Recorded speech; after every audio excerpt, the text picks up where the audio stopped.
Hello everyone, welcome to my YouTube channel the trader academy. আজকের video topic হচ্ছে বিটকয়েনের price কি $1,00,000 বা $1.5 লাখ যাইতে পারে। আমার প্রেডিকশন অনুযায়ী বিটকয়েনের প্রাইস $1.5 লাখ পর্যন্ত যাইতে পারে। কারণ হচ্ছে এখানে মেজর কয়েকটা ইভেন্ট আছে, যে ইভেন্টগুলো কমপ্লিট হলে বিটকয়েনের প্রাইস $1.5 লাখ পর্যন্ত যাইতে পারে। যারা বিটকয়েনের মধ্যে ইনভেস্ট করতে চান বা আপনারা যদি ট্রেডার হয়ে থাকেন, 2024-এ বেস্ট ইনফরমেটিভ ভিডিও হবে আপনাদের জন্য। ওই কারণে পুরো ভিডিওটা দেখবেন। পুরো ভিডিওটা দেখলে আপনার ক্ল্যারিটি হয়ে যাবে কি ইভেন্ট হইতে পারে। So let's start the video. বিটকয়েনের প্রথম যে গুরুত্বপূর্ণ ইভেন্ট ওইটা হচ্ছে বিটকয়েন হালভিং। প্রত্যেক 4 বছরে বিটকয়েন হালভিং একবার হয়। বিটকয়েন হালভিং এর মধ্যে প্রত্যেকবার যে হাই বানায় ওই হাইটাকে বিটকয়েন ব্রেক করে। সো বিটকয়েন হালভিং কিরকম পারফর্ম করে আমরা চলেন এক্সপ্লেইন করি। সো 2012 সালে যখন প্রথম বিটকয়েন হালভিং হয় তখন প্রাইস ছিল হচ্ছে $12। $12 থেকে ওইটা $1200 পর্যন্ত যায়। 2016 সালে নেক্সট বিটকয়েন হালভিং হয়, যেটা হচ্ছে $650 মার্কেটের মধ্যে ট্রেড হচ্ছিল। তারপরে $650 থেকে $19,000 যায়। 2020 সালে আবার হালভিং হয়, $9,000 দিয়ে বিটকয়েন ট্রেড করতেছিল। $9,000 থেকে $67,000 বিটকয়েনের প্রাইস যায়। আমরা 2012 সাল থেকে 2016 সালের হালভিং এর কথা চিন্তা করলে $1200 থেকে অলমোস্ট $19,000 পর্যন্ত 16x পর্যন্ত পাম্প করছে।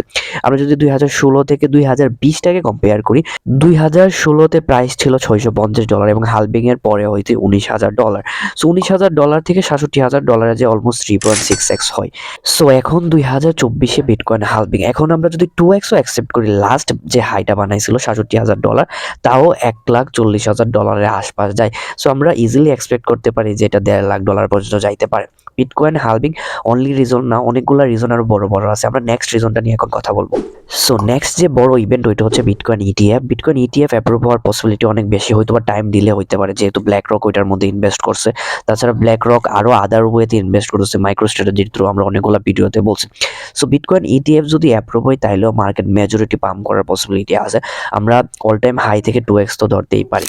সো নেক্সট যে ইভেন্টের কথা বলবো ওইটা হচ্ছে ইউএসএ ইলেকশন। 2024-এর লাস্টের দিকে ইউএস ইলেকশন হবে। সো এখানে Joe Biden, Kennedy, Donald Trump যারাই যেতে তারা হচ্ছে প্রো বিটকয়েন সাপোর্টার। তারা বিটকয়েনকে অনেক ভালোভাবে সাপোর্ট করে এবং তারা চাইবে তাদের ফাইন্যান্সিয়াল ইয়ারটা যাতে ভালো যায়। ওই সময় মার্কেট পজিটিভ হওয়ার পসিবিলিটি অনেক বেশি, মার্কেট পাম্প করার পসিবিলিটি অনেক বেশি। সো আমাদের লাস্ট যে মেজর ইভেন্ট ওইটা হচ্ছে ইন্টারেস্ট রেট কাট অফ। যখন 2023-এর দিকে মার্কেট ডাউনে যাইতেছিল, 2022-এর শেষের দিকে মার্কেট ডাউনে যাইতেছিল, তখন এফএমসির মিটিং হইতো, যেহেতু ফাইন্যান্সিয়াল অবস্থা খুবই বাজে ছিল আমেরিকার। সো এফএমসির মিটিং হইতো এবং ইন্টারেস্ট রেট হাইক করা হইতো।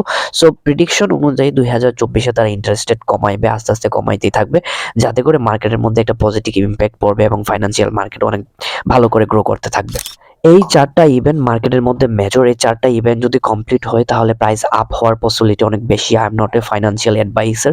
যারা মার্কেটের মধ্যে ইনভেস্ট করতে চান বা ট্রেডিং শিখতে চান তারা অবশ্যই আমার সাথে কানেক্ট করবেন। আর যারা ইনভেস্ট করতে চান তারা নিজেরা রিসার্চ করে ভালো করে ইনভেস্ট করার ট্রাই করবেন। বিকজ আমি ইনফরমেশনটা জাস্ট আপনাকে পাস করে দিচ্ছি, আপনারা ঘাটাঘাটি করে নিজে প্রপারলি রিসার্চ করে দেন ইনভেস্ট করার ট্রাই করবেন। Thank you so much for watching this video. Next ভিডিওতে আবার দেখা হবে।